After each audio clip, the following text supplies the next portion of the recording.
This is Real News Media TV, coverage you can trust. Please like, share, subscribe, and hit the notification bell. Select all for daily news updates.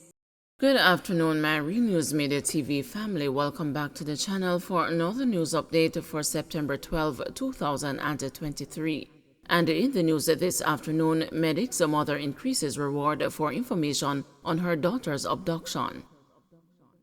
Businesswoman Millicent McCurdy has doubled the reward to an impressive $1 million to get the information that will lead to the recovery of her daughter Medic.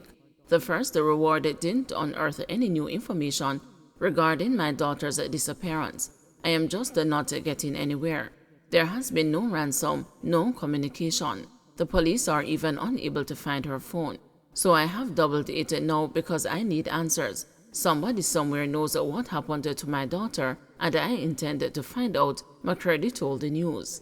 According to the police, 29-year-old Stephanie Williams was last seen wearing a black blouse, black tights, and a pair of black shoes. She is of brown complexion, slim build, and is about 5 feet 7 inches.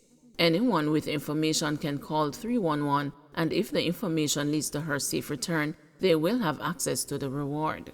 McCurdy, a successful businesswoman from Westmoreland, has also penned a letter addressed to the Commissioner of Police, Major General Anthony Anderson, where she complained that her daughter's disappearance has not been a top priority for the lawmen. It has been 17 organizing days, and the progress in the investigation has been disheartening. It feels as though this case is being drawn out, she wrote. She intimated that the police force has not allocated a lot of resources towards her daughter's case. There has been other instances where cases like these were or have been treated like first priority. There has been a new case regarding a woman and her infant missing, and within 12 hours it has been treated as a first priority with all hands on board because it involves a member of parliament. The situation is heartbreaking. We all are Jamaicans. There should be unity rather than biased decisions based on popularity or a person's status in society, she said. A devoted Christian, McCurdy attempted to appeal to the humanity of Major General Anderson. No one will fully understand until they are placed in our shoes. I plead to put yourself in this situation like a father. How would you feel? Devastated and confused just like myself, she said. She pleaded for Anderson's personal intervention in the case so that it is treated as a first priority. There hasn't been an update from the cell companies in regards to the last call or where her last cell signal was pinged. I know Jamaica has adequate technology installed that can be used to better solve this case and bring my daughter home. That is all I am asking for, she said. McCurdy said the situation has taken a toll on our emotional well-being and we desperately need your support. Your involvement and the swift action would and can mean the world to our family in this difficult time. We implore you to consider the gravity of the situation and the impact it has on our lives, she said. 15-year-old boy held in relation to shooting of schoolgirl in West Kingston. The 15-year-old boy who was being sought in connection with the recent shooting of a 15-year-old schoolgirl in West Kingston is in custody. Senior Superintendent Michael Phipps, head of the Kingston Western Police, says the boy surrendered to the police yesterday. He told the news that the boy will be questioned. It was reported 2 weeks ago that a 15-year-old girl of a St. Catherine address turned up at hospital with a bullet wound. An investigation revealed that the teenager was shot and wounded in Tivoli Gardens. SSP Phipps had reported the teen was in a room with other people who were playing with a firearm when she was accidentally shot. NPTAJ says that dunce bags should not be allowed in schools. The National Parent-Teacher Association of Jamaica has said that dunce-branded backpacks should not be allowed in schools. NPTAJ President Stuart Jacobs said parents need to learn what is right and wrong for their children. We will need to have a re-evaluation of our society. We're accepting too much or we are being too tolerant with certain things because you know why. We have too much voices. We have too much voices opposing, he gripped. We will need to have a re-evaluation of our society. We're accepting too much.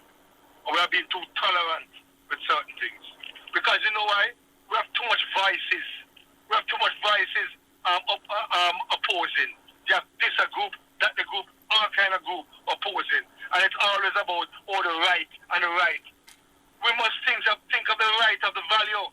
that has brought us this far for how much years?